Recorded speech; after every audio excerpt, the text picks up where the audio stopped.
Hello, everyone, and welcome to Language Development. It's an honor to be working with you all. I know we're going to have a great semester, and so hopefully these PowerPoints are helpful in which I narrate them, if you will. But if they're not, just let me know and we can change the format a little bit. So, okay, so now let's get into content a little bit. So, first, I wanted to define what is an English language learner in the United States. Although this class could be taken in a different direction, in the sense it could be like language development internationally, the majority of our class will be in the context of the United States. So when we consider language learning, we're a little different than Europe. Europe is really promoting multilingualism and learning several different languages.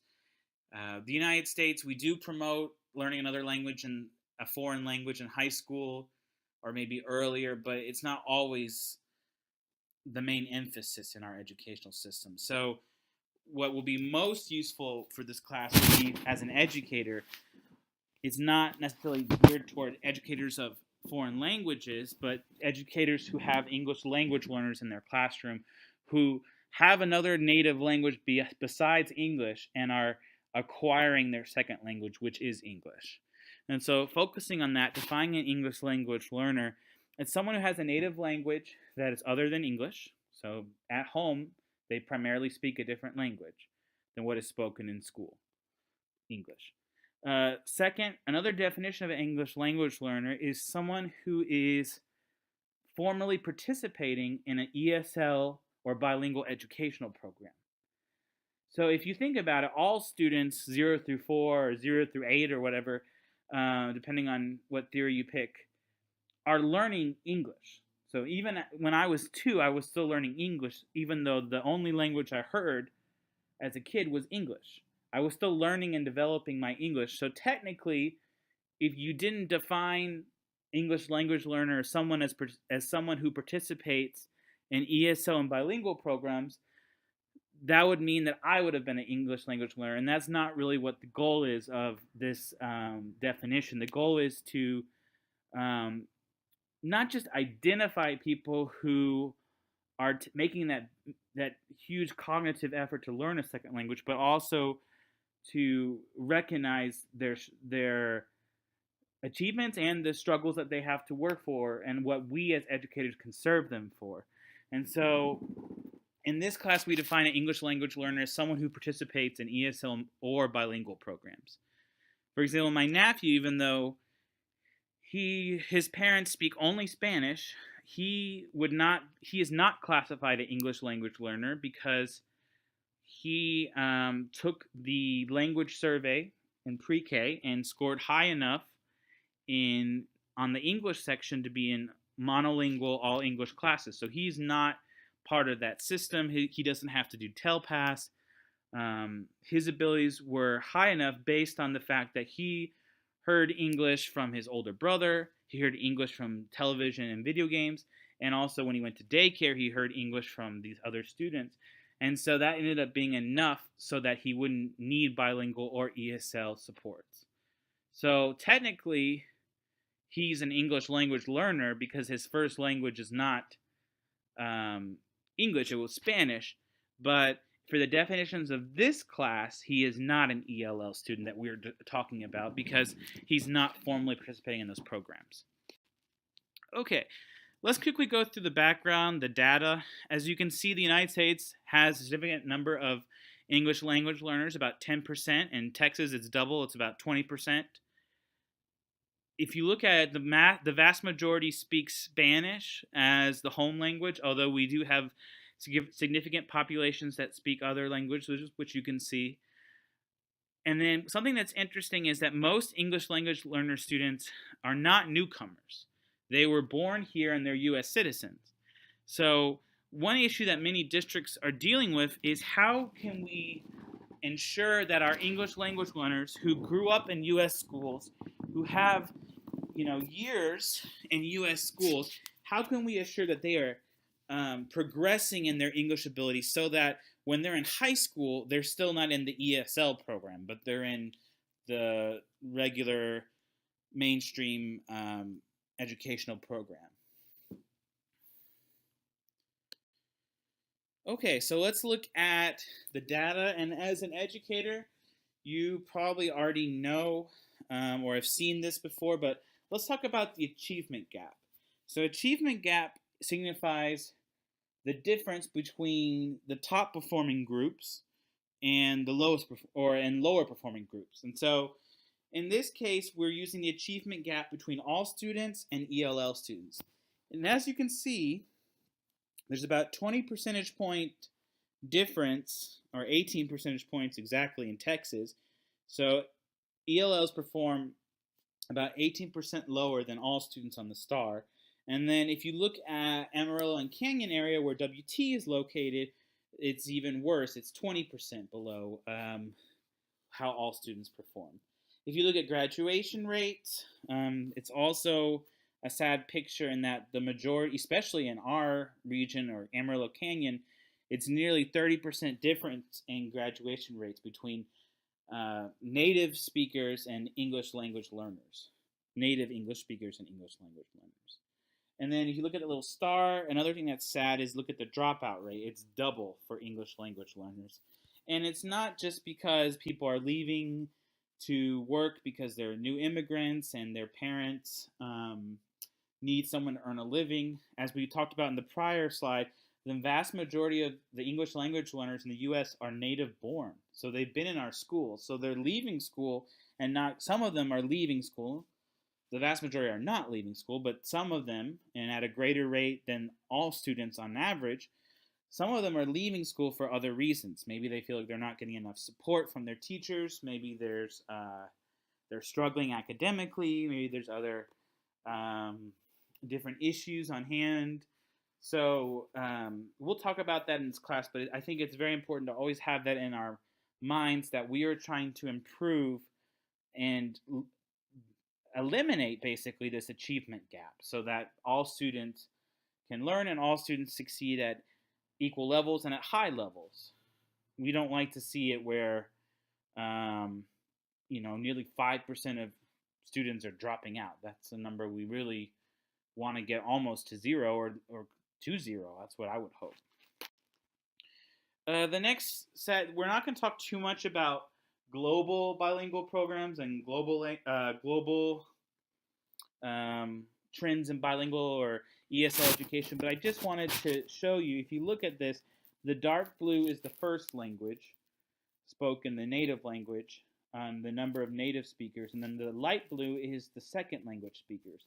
So it's an interesting trend. The vast majority of native speakers, or not the vast majority, but the language that has the most native speakers is Chinese or Mandarin. But if you think of second language speakers, the largest amount of people are wanting to learn English as their second language, and they use English as a second language. So technically, English is still the international language, even though Chinese is getting pretty close, as you can see. Okay, this is just if you want to click on that slide, share presentation, it's kind of an interesting presentation of the trends in languages spoken in the United States. But if you see right here, about 20% speak a language other than English in their homes, and most of those languages are Spanish, but then there is a significant amount that are Chinese speakers as well. And then you see other different languages, like Tagalog is the language of the Philippines, and Vietnamese. I know in Arlington we had a large Vietnamese population, so that was more like 5 to 10% of our language spoken in Arlington. Okay, now we're on to a different slide about the foreign languages actually studied by U.S. students. So these are people who were in K through 12 schools throughout their lives, and then in high school or in college they decided to study a foreign language, a second language. So we can assume that they're most likely native English speakers, and this is the second language or third language they've learned. And this is what they've been deciding to focus on in the school setting. And if you look, most students do study Spanish, and then next is French, and then German. And then you also have, a group that speaks the like Latin. Very few people are learning Chinese and Japanese, even though we looked at the prior slide, and Chinese is one of the most developing and important languages internationally, and also nationally as well. It's the third most spoken language in the United States. But going to that slide, we're not going to really have time to have a back and forth question and answer, two-way question and answer, but I posed a couple questions on the bottom. Do you think there's a disconnect between what is spoken internationally in the world and also what is spoken in the United States and what our students are actually deciding to study in high school? Is that a good thing or is that a bad thing? So obviously there's a disconnect, right? There's very few people who are learning Chinese, like I said earlier, even though Chinese is a very common language internationally, the second most common language spoken by first and second language speakers combined. And it's the third most spoken language in the United States. So obviously there is some kind of disconnect. Very few people learn Vietnamese. That's one of the fourth or fifth most spoken languages in the United States. And also there's almost 100 million Vietnamese speakers in Vietnam. So arguably there's more people that speak Vietnamese than, not arguably, but the data shows that more people speak Vietnamese than French in the United States. And so possibly more students should be studying Vietnamese if you think about practicality. Now, it depends, though, where they're going to travel and where they're going to live. But this is just to show you that sometimes our language policies, in terms of second language, do not always correspond with economic and political need. For example, political need, Arabic, has become more and more important in terms of politics and foreign policy. And so very few, I don't even think they have it on here on this graph, of people learning Arabic in K through 12 schools, although that's becoming more and more necessary and for international policy and foreign policy discussions. Okay, so this is just a graph showing about Texas. So in most major cities, overall in Texas, more than 30%, about more than a third of the population speaks a language other than English at home. And if you see that in some of the metro areas like in Bexar, which is San Antonio, it's closer to almost 50% of the population speaks a language other than English at home. On the right side, you see the number of speakers. So there's more than 10 times as many speakers of Spanish than Vietnamese, which is our second most spoken language in Texas. But Spanish has nearly 7 million speakers in Texas. Vietnamese has 200,000. You can see the rest. But there's a huge difference in terms of quantity of Spanish speakers versus the other languages. If you combine the next 9 languages combined, you'd still you'd be close to a tenth of what the total population that speaks Spanish is in Texas. So, in my opinion, Spanish is obviously a very useful language to learn. I'm not saying it's the only language to learn. There's many benefits of learning several different languages, or learning a variety of languages, not just one or two as foreign languages. But if you can look at, in terms of numbers, Spanish seems to be very useful in Texas. Okay, this slide might not be as meaningful for those who are out-of-towners, but this is Randall County, which is where Canyon and Southern Amarillo is, and that's where our WT campus is. And as you can see, even in Canyon, there's a significant amount of language diversity, probably about 10%, 15%. And then, but if you look at Northern Amarillo, when you get to a more urban area and also more diverse area, it's about a third of the population speaks a language other than English at home. And then there you see that not only is Spanish very common, but also Asian languages and that can be indicative of the refugee population and the Amarillo Metroplex. And the refugee population comes from a variety of countries, including, of course, Asian countries. So now let's actually get into the textbook.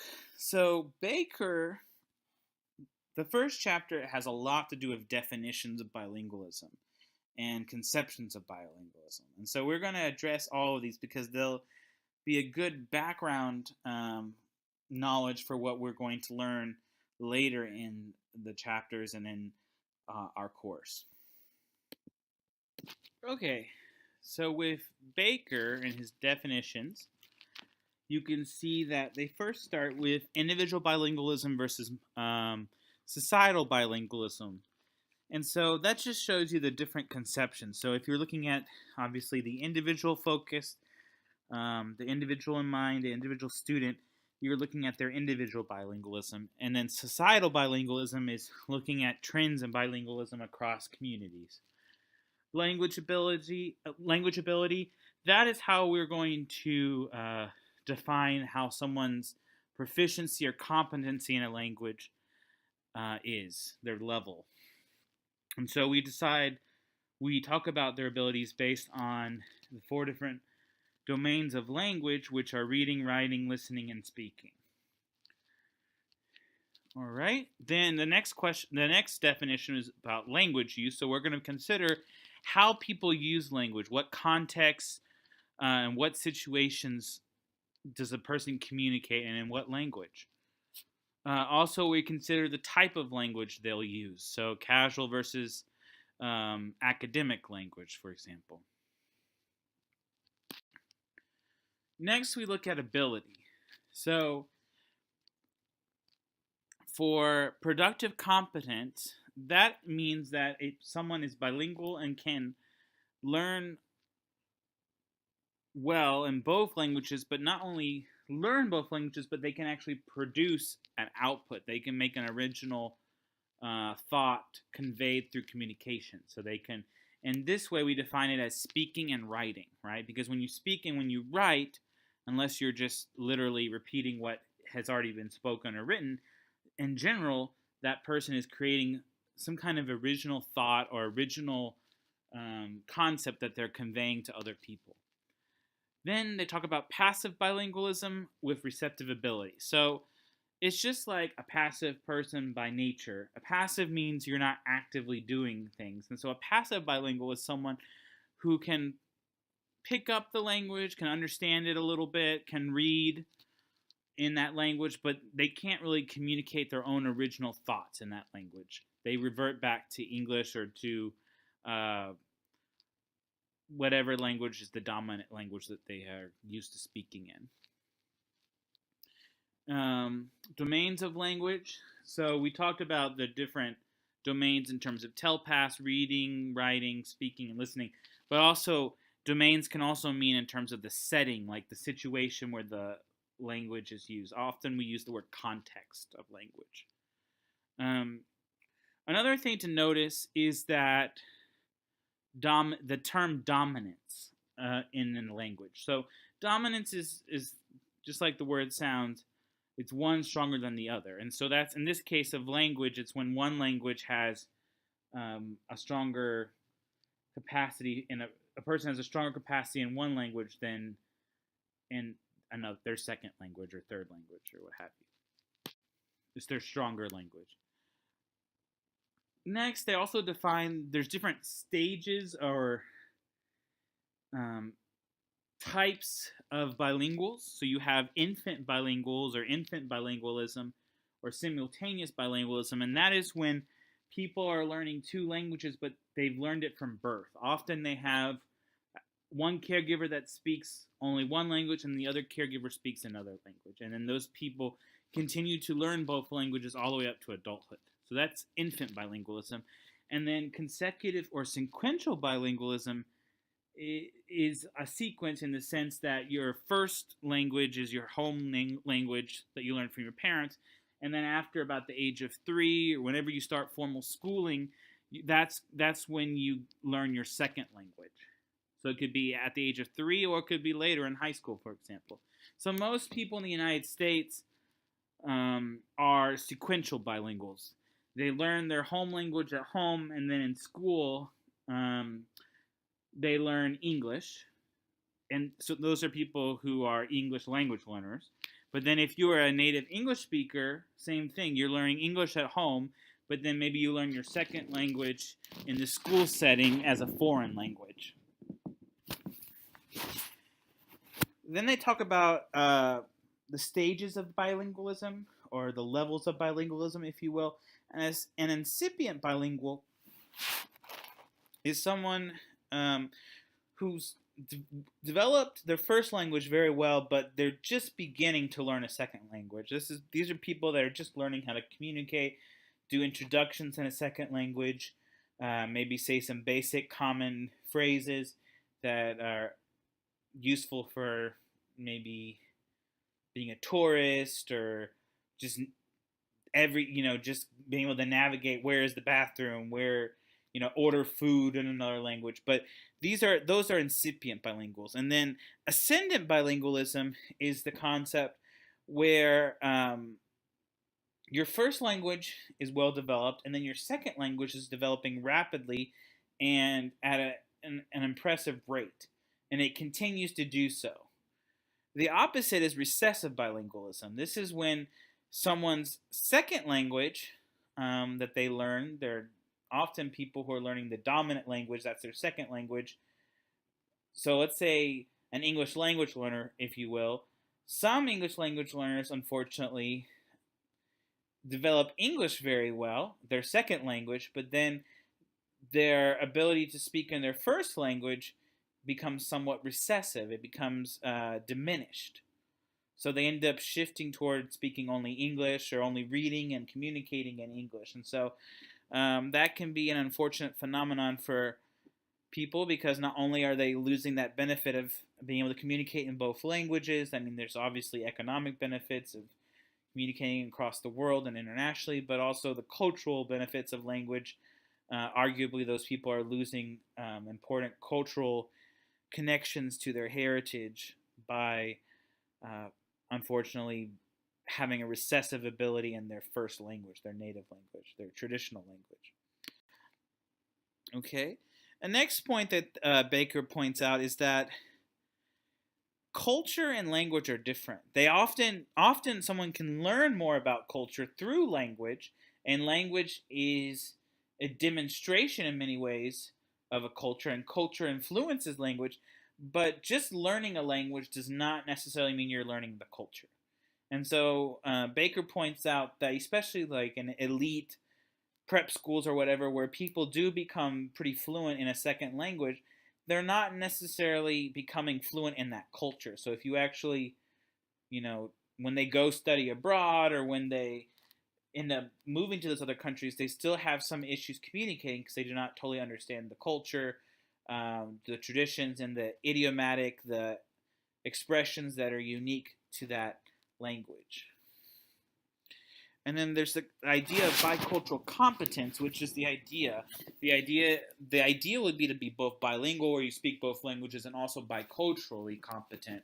And that's where you can navigate across cultures. You understand the history, traditions, and you can behave in an appropriate way regardless of the situation in those both, using both languages and in both cultural contexts.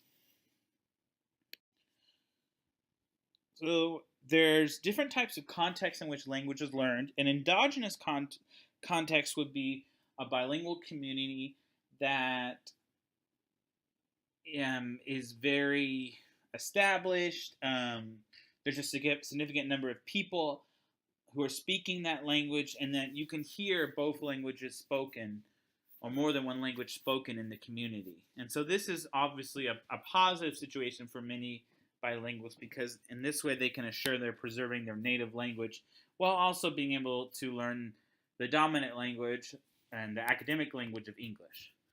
Now, an exogenous context is kind of somewhat of a negative situation for bilinguals, in the sense that this would be like if you're living in a small town, or just you're a very small minority language in a region. You have few people who actually use the language, few opportunities to interact with people in your native language, and few signs that are written in that language, little literature or music or television in that language. And so often, unfortunately, this can be a subtractive context. So subtractive context is just like, math terms. You get smaller. So unfortunately, if few people are speaking the language and you're getting very little exposure to your native language, often, not always, but sometimes, this can be a subtractive context in which your native language actually diminishes and becomes, you become fully, pretty much, completely dominant, and also you only focus on using your English. Then they have a few more different definitions of bilingualism. So you have elective bilingualism, and this is what a vast majority of American students do in terms of they choose their foreign language they want to learn, and it's a choice.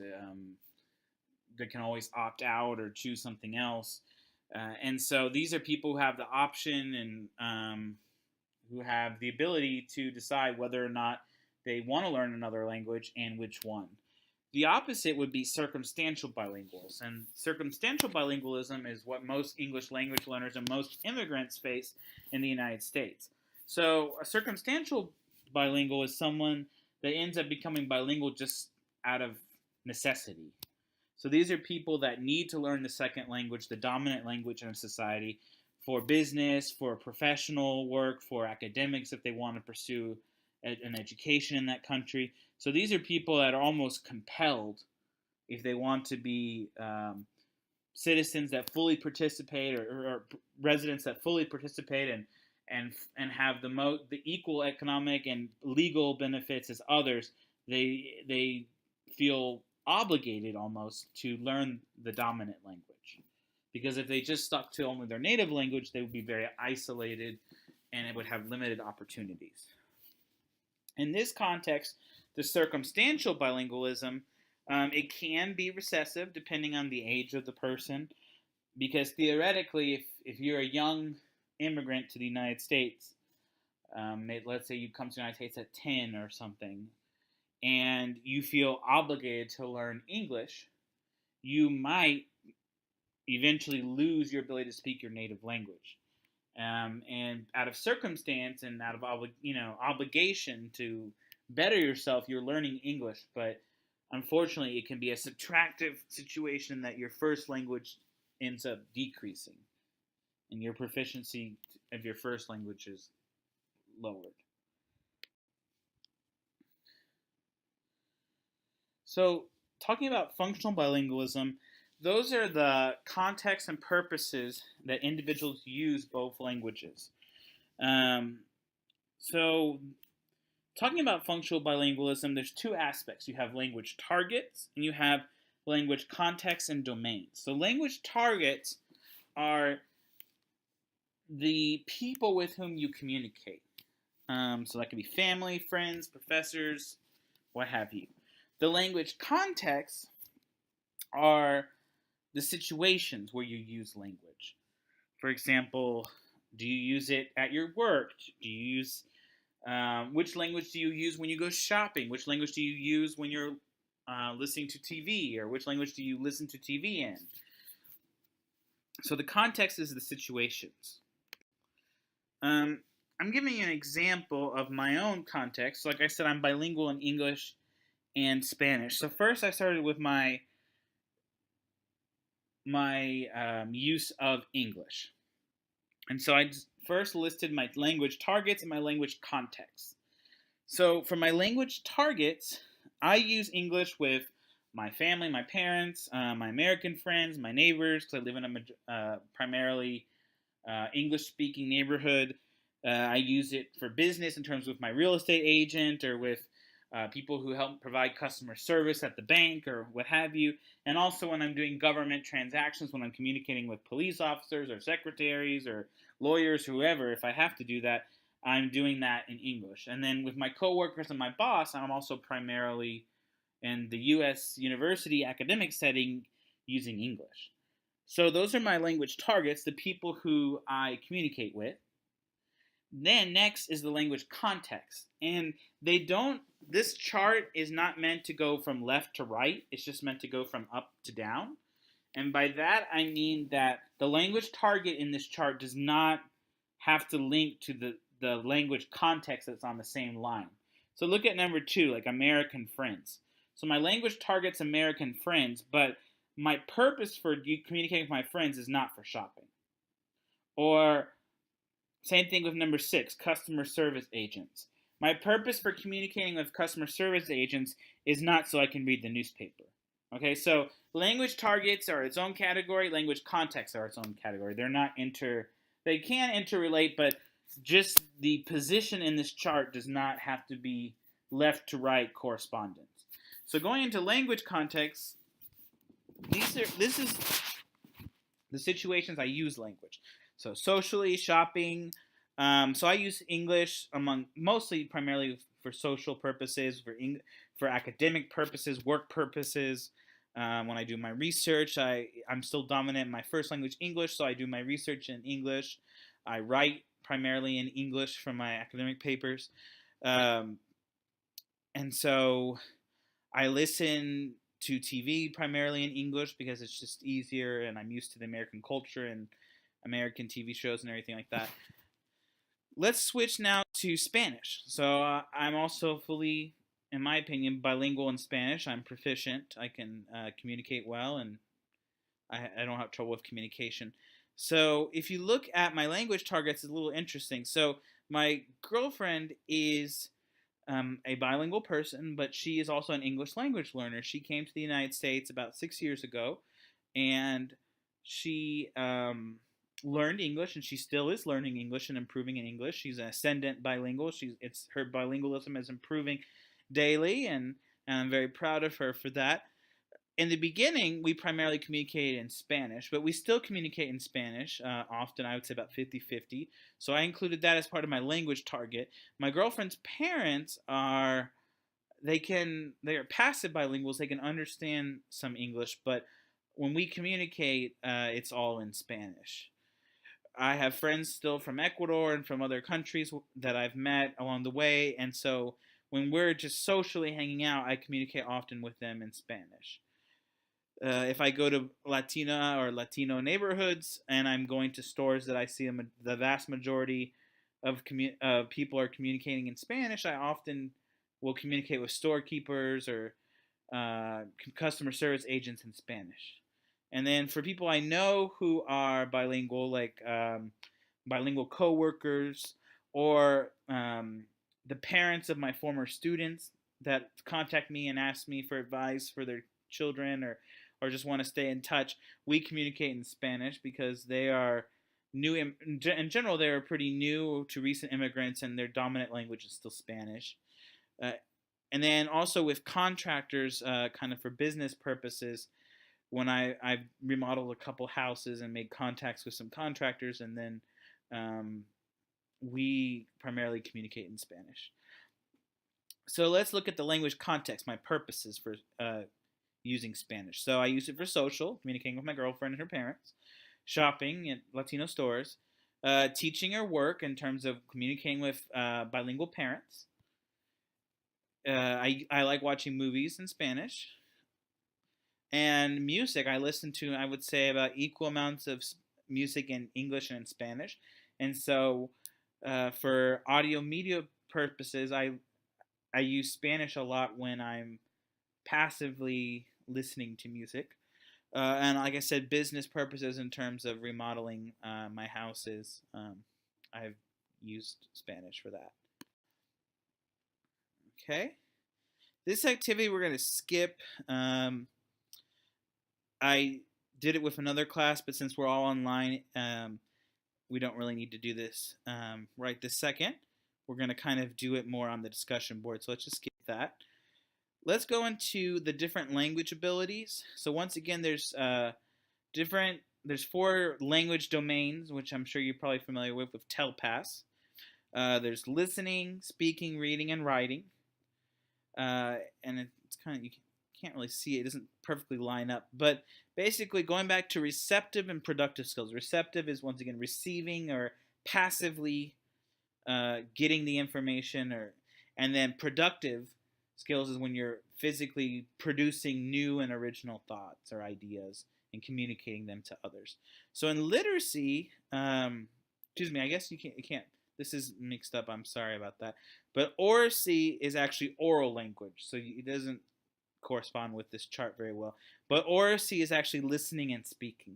And then literacy is the reading and writing. And I'm sorry, I'll try to correct that in the future. Then within each domain, there's skills within skills, right? So when you're speaking, you have to think about pronunciation. You have to think about your vocabulary you have, the grammatical structure, whether you're talking in complete sentences, or if you're using the appropriate syntax, like subject, verb, then object. That's normally how our English language flows. But, Yoda talks differently, like, dangerous he is. In that case, Yoda uses the object first instead of the subject. But that's unusual. But so the point is that for all fluent and effective communicators besides Yoda, the speakers have a good grasp of English syntax: subject, verb, object. Also, to be able to be an effective speaker in the cultural context, you also have to have an idea of idiomatic phrases. So idiomatic phrases, it's spelled IDIO, but it's not like an idiot, but idiomatic. An idiom, it comes from the word idiom. An idiom is basically a phrase that's unique to a particular language and culture. And so an idiomatic phrase in the United States might be like, you can attract more flies with honey than with vinegar. Or the straw that broke somebody's back. I forgot what it was. I think who knows what it was. Do not put all your eggs in one basket, or something like that. They're phrases that if you are learning a language, you might be very confused because they're symbolic and they're conceptual, and they're not a literal translation, right? When you say you can attract more flies with honey than in vinegar, you're talking about how being positive and being kind to others will help you make more friends and kind of convince people to see your way. It's not literally talking about people who are looking for trying to find flies and wanting to have pet flies. So that was an idiomatic phrase. So we've kind of had a long lecture, so we're going to stop after this. But I just wanted to talk about this because this will be very useful for your first discussion board and your first assignment. And so this is the Valdez Continuum. And this is the theory that basically bilingualism is not, it's kind of like what we learned earlier. It's a process, and it's not just all or nothing. And it doesn't happen instantly, and it develops over time. And so this is just kind of like a visual of demonstrating it. And the continuum is like there's a range of your ability to speak languages. And so it takes, normally you pick your two, I guess, top or most fluent languages. So, or whatever two languages you're comparing the abilities. So for me, I picked English and Spanish. And so the capital letter stands for when you are fluent and you're productive in that language. The lowercase level is when you have kind of like just the beginning incipient stage where you're just barely learning the language, or you're developing it still. You're not, I would not say completely fluent. You cannot converse with adults meaningfully or in academic settings meaningfully. So that would be the lowercase level, the incipient level, the still developing the abilities. So I picked my two languages as English and Spanish. And then I also broke it down like a timeline of my life. So if you look from age 0 to 7, although my first language was English, and I would say I was a pretty smart kid, so my English ability was pretty good. but I was still, I would say, in the incipient or developing, ascending stages of English. I couldn't communicate completely effectively with adults. I was still learning the grammatical structure of the language and especially how to read and write in the language effectively. And I was still building my vocabulary, my academic vocabulary especially. And so that's why I put a lowercase e. I would say I'm still developing. I wasn't completely fluent in English. And then around age 7 to 13, that's when I really, I developed important academic vocabulary that was, I would say, close to high school or college level, and close in enough vocabulary to communicate effectively with adults and in many situations in the everyday world. And also my grasp of verbs and grammar and syntax, sentence structure was all pretty well developed. So at that age, I considered myself fluent in English. So I had a capital E. But if you notice, from both of those years, from 0 to 13, I had very little exposure to Spanish. My dad taught me a few phrases, or, one vacation, I tried to learn Spanish through a tape, back when they had tapes, cassettes, through a tape while driving on a long road trip. But I didn't really, I maybe knew a few words like hola, or how to count, or some colors, but I would not even say incipient in that language. If I had to say I needed to go to the bathroom, if I had to order in a restaurant, or I had to just do the very basic communication in Spanish, I couldn't do that. Starting in age 14, that's when I started to not only continue to develop my English ability. I would say I was completely fluent in English, but I also was even improving even more on my writing and reading abilities, my reading comprehension. Then at that time, I started taking foreign languages at my high school in Spanish. And so that's why I put the lowercase s, because my Spanish was incipient, it was beginning, and it was developing. It was ascendant in that it was increasing in nature. Every day I was learning something in Spanish, but I certainly was not fluent. So then around age 20 through 21, even though I had continued to learn Spanish throughout high school and in college, I never basically took a semester off. I wouldn't say I fully became fluent in Spanish until I studied abroad for a year in Ecuador. And even then, the very first month or two, I was still in the developing stages, the incipient stages, I would say, in terms of communication. I could read and write pretty well in Spanish because a lot of my academic courses, especially in college, had made me write and read college-level literature in that language. But my speaking and listening abilities were still pretty incipient. But then after about third month, fourth month, when I just basically got only exposed to Spanish almost all day. The only time I spoke English was with my parents. All my friends spoke only to me in Spanish. All my classes were in Spanish in college. The home I stayed in, I stayed at a host family. They only spoke to me in Spanish.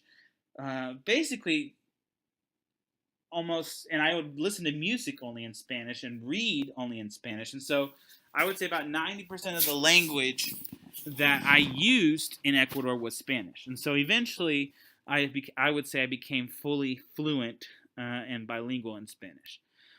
So then around age 22 and 20 to 25, that's when I graduated and I started teaching. But in my first school I taught at, and especially under certain principals, the principals they kind of had the mentality of all English. And later we're going to learn that mentality has been shown by research to be not as effective. But their concept of ESL, or bilingual education, which is the more English, the better. And so during those years, most of my friends were native English speakers. And most of the time in the classroom, I was speaking English. I would speak Spanish to parents, and I would write letters to parents in Spanish. And I had some friends that were Spanish speakers, and I communicate with them with Spanish. But for the most of my time, I spent talking in English. And so I would even say my Spanish ability kind of declined a little bit. It was a recessive situation, a subtractive context, in the sense that my abilities in Spanish actually declined. But then around age 25, my third or fourth year of teaching, the principles of the school, like their mindset changed, and also the school district's policy on bilingualism changed, and my grade changed as well. So I started teaching second grade, and so second grade had a lot more, almost 50-50 of English and Spanish, and so I was reading to my students literature in Spanish, I was writing in Spanish, we were communicating mostly in Spanish, and so I would say my Spanish grew partially for that reason. And then also in my personal life, that's when I met my current girlfriend. And then, like I said in the beginning, we primarily communicated in Spanish because she was a new immigrant from Mexico. But then, of course, now it's about 50-50. But I would say basically from that age 25, I kind of turned back towards Spanish. And so now I'm saying completely fluent in both languages, and I hope I'll stay that way.